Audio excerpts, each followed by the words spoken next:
Ladies and gentlemen, here is what I know. The average person makes 6 excuses per day. Now, according to my calculations, that's little over 2,000 excuses per year. And why do you think that is? It's because we are stuck. You are stuck. You're stuck. And it's okay to be stuck. The important thing is that you don't stay stuck. You see, the average person, we all tell ourselves three simple things when it comes to excuses. Number one is that you don't have enough time to do the things that you need to do because we're so busy. You don't have time to take 20 minutes to watch a webinar. You don't have time to go to the library, or you don't have time to read a book, or you don't have time to start a business plan because we are so busy. But that's just an excuse. You see, the second excuse is that we tell ourselves we don't have enough money. You don't have enough money to buy the things that you need to buy to start your business, or you don't have enough money to invest in yourself, to educate yourself, or to start your business. You don't have enough money, enough time. And then that favorite excuse that we have, I don't know how, or you don't know who to call. You don't know how, or you don't know who to call. And so you tell yourself that, why bother? Why bother? Because you just don't have enough time. You're not going to vote to that. You don't have time to devote to it. I'm here today to tell you to invest in yourself. Love yourself enough to invest in yourself, the time, the resources, and the connections, so that you can remove excuses, so that you can live the life that you deserve. Because that's what's preventing you from moving forward. It's all of these excuses that you come up with. You see, I'm not just telling you this to tell you that, because I've gone through this myself. I'm a wife, I'm a mother, I'm a breast cancer survivor. I worked in corporate America for over 20 years. And I thought that I was going to retire with 30 years of service and sit back and relax. But life has a way of changing things. And so that changed for me. And so that meant that I had to take care of my health. So I took early retirement and started my own business. Yes, I had excuses because I was thinking, I don't know how, I don't have enough money. And when am I going to have the time? So I couldn't say I didn't have the time because I was no longer working. I was healing. So I had extra time to focus on me, focus on the things that I wanted for my business. So yes, I can tell you that because I am proof that excuses can prevent you from living the life that you deserve. But once you remove them, it's just so beautiful. It's so beautiful. So today, what I want to focus on with you is a 5-step formula for removing excuses, removing mental blocks that are preventing you from living the life that you deserve, because we all deserve what is in store for us. You just have to reach out and grab it.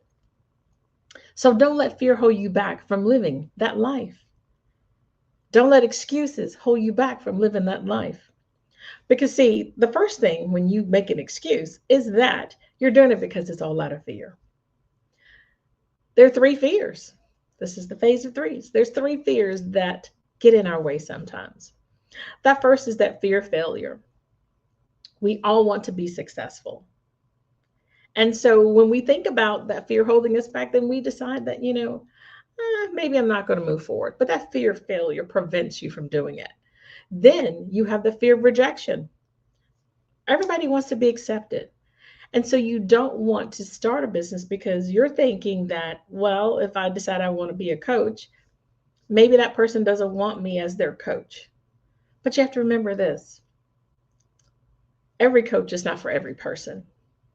And so whatever business you decide to do, or whatever, promotion you decide to go for, or whatever idea that you come up with, whether that's you want to lose 25 pounds in the next 6 to 8 months, if you stop making excuses for not doing the things you need to do. It will happen.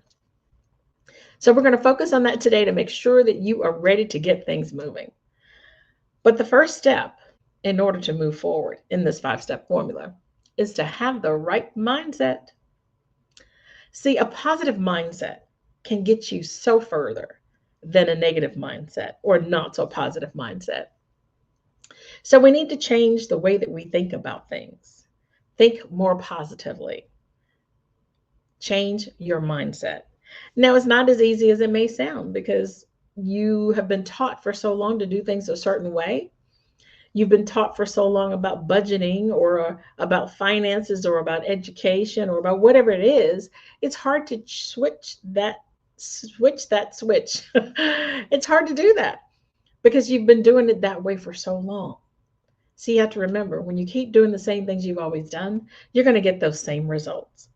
So if you want to have a positive mindset, you've got to switch the way that you do things. You got to think differently, connect with different individuals, and it will happen. Step number 2 is all about setting goals for yourself. Now, it may sound a little cliche, but trust me, if you don't write things down, post them so you can see them, it will not happen. I just had a vision board party a couple of weeks ago, and you would be surprised. People that have done it before, maybe years ago, and they decided, well, I need to, sharpen my saw, because you have to do that when you're in business for yourself, or if you want to start a business. You have to always be prepared to plan and to have your goals. So create your goals for yourself. I would say start off with no more than 3, because you want to make sure that you can achieve those 3 goals. Don't set say you're going to have 5 or 10 goals, because, realistically, will you make that happen? Probably not. So start with something small. Start with 3 goals, just 3. Write them down. While you're listening to me, you can just write them down really quickly to make sure that you stay on point with yourself. Hold yourself accountable. When you're creating these goals, you want to make sure that they're very important to you, and you have a why behind that. You see, when I started my real estate business, I started because my why was to make sure that my daughter could go to college, not have to worry about funding. And who knew, she's a great softball player, so she ended up getting a softball scholarship. But I had a plan in place. And that's what I want for you to do, is to create a plan so that you can stay ready and not have to get ready. Stay ready so you don't have to get ready. Step number 3, even though you create a plan, doesn't mean it's going to happen automatically. So you have to be consistent, committed, and dedicated to that plan. You have to stay on it. You have to work that plan. Just writing a plan is not going to work. You have to work it. Keep that vision board or whatever that is for you, that so you can see your goals and objectives. Keep it so that you can see it. Check it off the list. You want to make sure that you can achieve those goals so that you can be successful. See, it's easy to write a goal on a piece of paper and say, yeah, I'm going to do this. But trust me, it's not as easy when you just write it and you don't work it. So you have to work the goals for you. You got to work the goals for yourself. So as we move along to step 4, staying in step 3 around consistency, I want you to think about this. When you're consistent, things will happen. So if you plant a flower and you just start with the seed, you're going to water it. You're going to remove the weeds from it so that it'll be healthy and strong and provide some sunlight so it will grow. But if you plant that seed and you don't water it, you don't nurture it, you don't remove the weeds, do you think that seed will grow? Probably not. So your seeds are just like your goals, your dreams. You have to take care of it. You have to nurture it. You have to work it every single day to make sure that you are successful. Work it every single day. So I know that you can do that. So step number 4 is to stimulate the mindset. So now we've got a positive mindset. Let's stimulate that mindset. Let's get it working. And so when you want to stimulate your mindset, the first thing you want to do is to become uncomfortable being uncomfortable. Get out of that comfort zone. Warm and cozy cozy. You need to get out of that. Because when you're comfortable in your comfort zone, you're not growing. And I want you all to grow and develop as you remove these excuses. So you have to get out of your comfort zone. Then you have to get into what I call the learning zone. You have to invest in yourself. You have to want to learn more about something differently. Because, see, when I started real estate investing, I had to start going to real estate investing meetings. What a concept. I had to do that because I had to learn all that I could learn about the do's and don'ts of investing, if I needed money of my own or not. I had to do that because I wanted to create a life for my daughter through real estate investing. I call it mailbox money. I wanted to create that for her. So I couldn't have excuses preventing me from doing that. Yeah, it's late. It's 6 o'clock in the evening. I just got home from work. I don't feel like going to a meeting that's an hour away to learn about real estate investing. So I had to get out of that mindset because if I had not done that, I wouldn't be where I am today. I wouldn't be where I am today. Those excuses would have prevented me from creating a rental portfolio that my daughter can have and I can leave her as a legacy. So think about it that way. It's about creating a legacy for your family, living the life that you deserve and that your children deserve or your family deserve. So that's what you want to do. You want to be consistent. You want to be disciplined. You want to nurture that seed of growth so it can, grow up and flower and bloom and create the beauty in the world today. So I want to make sure that you focus on that. The next part of being consistent is to focus on the growth zone. Okay, so now you've created this beautiful plant or flower. It's growing, the seed is gorgeous, but now you need to continue to nurture it because you're going to nurture yourself because you don't have any more excuses, holding you back from living your best life. You want to grow. And in order to grow, you got to continue doing those things that you did before. Continue networking. Continue to say mantras to yourself in the morning when you get up and you're brushing your teeth. You want to make sure that you're setting yourself up for success. Be positive. Mindset is so powerful. And I know that you can do this. You can remove those excuses. You can eliminate those fears. You can have confidence in yourself and become competent in whatever it is that you want to pursue in life so that you can live that life that you deserve, whatever that is for you. Or is it, losing that 20 pounds, or maybe it's applying for that next level promotion in your business. Whatever that is for you, you can do it. You just have to have the right mindset, be consistent. Now, as we move along to the step number 5, and this is one of my favorites, I call it creating your own blueprint for success. And so I'll ask you the question, what is your GPA for success?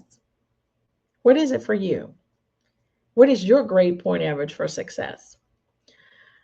What I'll share with you is that I created mine that says BET.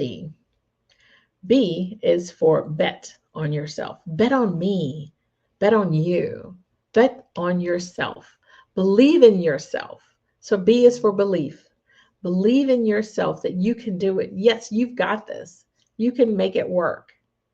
E is for energy. Get excited about what's happening. Get excited about it because think about it. If you're not excited about your business, you're not excited about growth, then no one else is excited about it. So if you want to be a coach and you're talking to a client, a potential client about working with you, if you're not excited about the services that you can provide him or her, then they're probably not going to be excited. So then that allows you to come up with another excuse as to why you don't want to do it. But be excited about it. And T is for take action. A plan with no action is just a hope. So you have to plan by creating your goals and take action on them. Hold yourself accountable. Do whatever it is necessary to make sure that you can be successful. So I have my goals posted up in my office. I review them every month and I make notations about things that I have not done. And here it is, the 2025 has already started and I'm a little bit behind, but that's okay. I will catch up. I'm a little bit behind. So, the last thing that I want to share with you is the most important, I believe. So, what I want you to do is to get a piece of paper, have a pen if you don't already, and I want you to ask yourself three questions that are extremely important to removing excuses. Because see, we all tell ourselves, why we can't do anything. We have excuses, we have fears, we have doubt. But what false statement are you telling yourself? What's holding you back from moving forward? Is it excuses? Is it something else? So, the first question I want you to ask yourself is, how is my life right now? Are you happy with the way things are? Is everything going your way? Are you getting the clients that you want to have? Are you losing that 1 pound a week and that's working for you? Are you preparing yourself for that next promotion and life is going really well and you're feeling excited about it? How is your life right now? Think about that. Takes a few moments to write that down, whether it's now or it's later. But how is your life right now? The second question I want you to ask yourself is, how do you want your life to be? What are your hopes? What are your dreams? What are your goals? Where do you want to be in the next 5, 10 years? How do you want your life to be? Because you need to start thinking about that. Removing excuses, eliminating fears. Yeah, that's great. But if you don't know how you want your life to be, will that be useful to you? The third and final question I want you to ask yourself, write it down and answer it, is, what are you willing to give up to get there? Because, see, there's a cost for everything. There's a cost to start a business. There's a cost to losing weight. There's a cost to getting a promotion. There's a cost to get education. There's a cost for everything. What are you willing to give up to get to where you want to be? You see, for me, when I started my real estate business, started my coaching business, started my training business, there was a cost. I had to devote more time to myself and educate myself on certain things that I wasn't familiar with. So the cost was I lost family time, but I needed to do that in order to get to where I wanted to be. So there's a cost for everything. A cost. What are you willing to give up to get there? Some of you may know that I am a mayor for the town that I lived in here in the state of North Carolina. And there's a cost. There was a cost to run for that office. I won, yes, but there's a cost to do everything. And are you willing to pay the cost to do it? Whether it's financial or it's time or it's energy. Because most people don't realize when you get to a certain level of success, it's exhausting. So there's a cost there. But what are you willing to give up to get to where you want to be? Are you ready to bet on yourself? Are you ready to take charge of your life? Are you ready to remove excuses, eliminate fears, eliminate self-doubt, build that confidence? Are you willing and ready to live the life that you deserve? If you raise your hand and say, yes, I am ready to take charge of my life, remove all those barriers, remove those excuses, sign me up. If you're ready for that and you want to learn more, connect with me. Go to www.linda, Linda, Jordon, JORDON.com. Connect with me.